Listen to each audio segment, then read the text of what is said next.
ngomongin tentang semangat belajar, sebenarnya kalau dalam bahasa psikologi kita tuh lagi ngomongin tentang konsep motivasi. Jadi di video ini gue bakal ngebahas tentang gimana sih caranya biar lo bisa semangat atau termotivasi untuk belajar. Sebelumnya, gue mau jelasin dulu sebuah teori. Jadi menurut salah satu filsuf yang teorinya udah cukup tua, motivasi tindakan saat kita hidup itu sebenarnya cuma ada dua. Nah, dua motivasi ini adalah motivasi yang mendasari semua tindakan kita. Ya, semua perilaku kita. Mulai dari tingkah laku yang simple, kayak misalnya ngegerakin tangan doang, makan, dan minum, sampai ke perilaku kompleks, kayak misalnya belajar atau bekerja. Terus, dua jenis motivasinya apa aja sih? Nah, motivasi yang pertama adalah kita melakukan sesuatu untuk menghindari penderitaan. Sedangkan jenis motivasi yang kedua adalah kita melakukan sesuatu untuk mendapatkan kebahagiaan. Kita tuh melakukan sesuatu cuman karena dua alasan tersebut berdasarkan teori tersebut.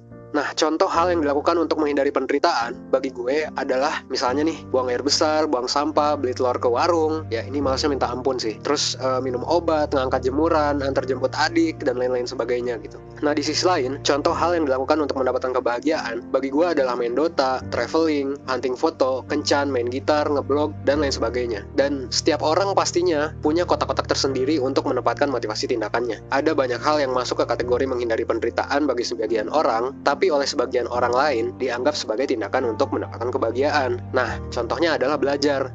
Ada orang yang belajar untuk menghindari penderitaan, dan ada juga orang yang belajar untuk mendapatkan kebahagiaan. Ada orang yang belajar karena rasa ingin tahu tentang dunia. Ada juga orang yang belajar karena passion akan suatu ilmu tersebut. Dan ada juga yang belajar karena ingin having fun, ya karena menurut mereka belajar itu menyenangkan. Tapi ada juga yang belajar karena terpaksa, karena disuruh orang tua, karena obsesi akan PTN tertentu, atau karena membutuhkan pengakuan orang lain. Tapi yang lo harus tahu adalah ada rumus tentang motivasi yang berlaku untuk semua orang. Tindakan yang dilakukan atas motivasi untuk mendapatkan kebahagiaan itu selalu ngasih kepuasan yang lebih dibandingkan tindakan yang dilakukan atas motivasi menghindari penderitaan. Kalau lo gak semangat belajar, mungkin buat lo, belajar adalah menghindari penderitaan. Lo sendiri yang dengan sadar menempatkan belajar dalam kotak itu, dan memandang belajar adalah sesuatu yang melelahkan, membosankan, dan harus diselesaikan. Itulah kenapa lo gak bahagia melakukannya. Karena mungkin aja lo belajar untuk menghindari penderitaan, bukan untuk mendapatkan kebahagiaan. Ini juga lah yang membedakan motivasi menghindari penderitaan dan mendapatkan kebahagiaan. Kalau lo belajar untuk menghindari penderitaan, ya lo menganggap bahwa lo harus belajar. Sedangkan kalau lo belajar untuk mendapatkan kebahagiaan, ya lo belajar karena lo mau belajar gitu, bukan karena harus. Dan perbedaan simpel ini antara mau dan harus tentu ngaruh banget. Akan lebih keren ketika lo belajar karena emang lo mau daripada lo harus. Karena lo gak kepaksa untuk belajar, karena itu kemauan dari diri lo sendiri. Mungkin ini alasan yang bikin lo jadi gak ikhlas, dan lo pun akhirnya capek, lalu belajar lo jadi gak efektif. Sampai akhirnya lo pun bingung, kenapa sih kerja keras lo selama ini masih kalah sama orang lain? Dan ya hal ini bisa jadi karena lo gak having fun, makanya belajar kerasa jadi beban buat lo. Ya kalau udah gitu sih, selamat aja menikmati kelelahan dalam menjalaninya. Well, sekian video dari gua. Jangan lupa cek video part 2 untuk mengubah motivasi lo tentang belajar. Salam hangat.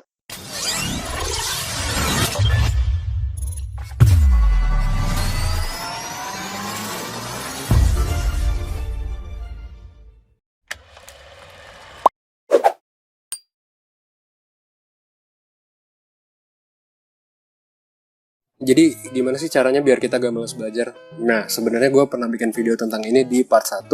Lo bisa cek linknya di deskripsi. Di video itu gue ngomongin tentang jenis-jenis motivasi belajar. Nah, sekarang gue mau ngomongin tentang gimana caranya biar lo bisa mengubah motivasi lo menjadi motivasi yang bener. Sebelum lo lanjut, kalau lo gak tahu 1% itu apa, kita adalah startup pendidikan yang pengen ngajarin hal-hal penting yang saat ini belum diajarkan di sekolah konvensional. Mulai dari relationship sampai dengan personal finance. Sekaligus banyak hal penting yang menurut kami perlu dipelajari di sekolah. Di video ini, lo sedang ada di segmen sekolah.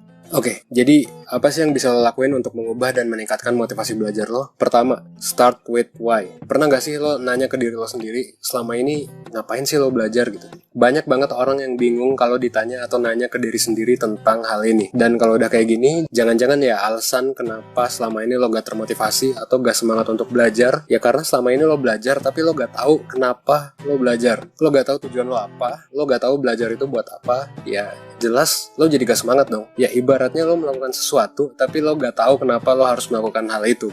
Makanya ini harus ditentuin segera. Buat tujuannya dari sekarang dan tulis sespesifik mungkin. Coba bikin tujuan belajar yang benar-benar itu dari keinginan dari diri lo sendiri. Misal, gue belajar karena gue pengen jadi psikolog, atau gue belajar karena gue pengen punya skill keren biar nanti gampang untuk mencapai mimpi gue sebagai apa gitu. dan lain sebagainya. Nah, jangan lupa untuk buat tujuan ini sespesifik mungkin, biar jadinya jelas apa output yang mau lo capai nanti ketika udah belajar. Jadi belajar lo ini ada meaningnya nanti, ada artinya, dan ketika udah ada meaningnya, ini akan jadi motivasi buat. Karena ya kalau lo ngelakuin sesuatu tapi lo gak tahu artinya apa, gak tahu buat apa, ya gimana bisa semangat gitu. Makanya kalau gua rangkum, step pertama yang harus lo lakukan adalah pikirin apa tujuannya, spesifikin, dan tulis. Yang kedua, kalau lo emang ngerasa lagi stuck, ya udah gak apa-apa. Nonton YouTube aja dulu, kalau ngantuk ya udah tidur dulu bentar. Kasih waktu buat diri lo buat refresh. Jangan sampai lo ngantuk atau bosen atau stuck, tapi lo maksain terus untuk belajar. Ya jadinya nanti gak efektif, dan lo pun gak semangat ngelakuinnya. Gak apa-apa kok break bentar. Break 5 menit sampai sejam gak akan bikin nilai lo jadi hancur juga kan.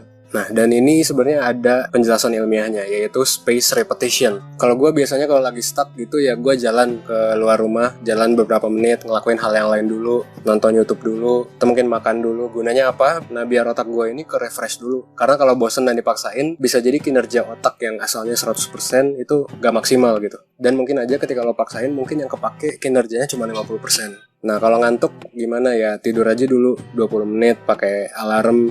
Ntar pas sudah bangun dan semangat lagi, baru lo bisa lanjut lagi. Yang ketiga, fokus. Jangan sampai belajar lo keganggu gara-gara main HP. Matiin notif sosmed lo, matiin HP-nya, atau uninstall aplikasinya aja sekalian. Karena jangan-jangan selama sejam lo belajar nih, misal lo belajar sejam ya, waktunya itu nggak lo pakai semuanya buat belajar, tapi lo pakai buat buka sosmed beberapa menit. Gak kerasa aja sampai akhirnya ternyata belajar kita yang efektif tuh cuma 15 menit ternyata. Mendingan kalau lo mau buka sosmed, ya beneran buka sosmed doang gitu, lo waktuin. Misal 10 menit, tapi habis itu lo harus belajar 20 menit atau mungkin 30 menit tanpa distraksi apapun. Nah, kenapa harus fokus? Karena ya kalau kita fokus, kita akan masuk ke kondisi tubuh yang dinamakan kondisi flow, yaitu ketika kita lupa sama semua yang ada di sekeliling kita dan benar-benar fokus sama apa yang akan kita kerjain sekarang. Perasaannya tuh sama kayak kalau lo main game atau lo ngapain gitu, terus tiba-tiba lupa, lah udah jam segini aja gitu gua main game, atau gua ngapain kok udah jam segini ya, atau ngobrol sama orang gitu. Nah, state flow ini sebenarnya bisa juga lo alami pas lagi belajar. Cuman ya kuncinya itu, lo harus fokus. Kalau nggak fokus, maka mode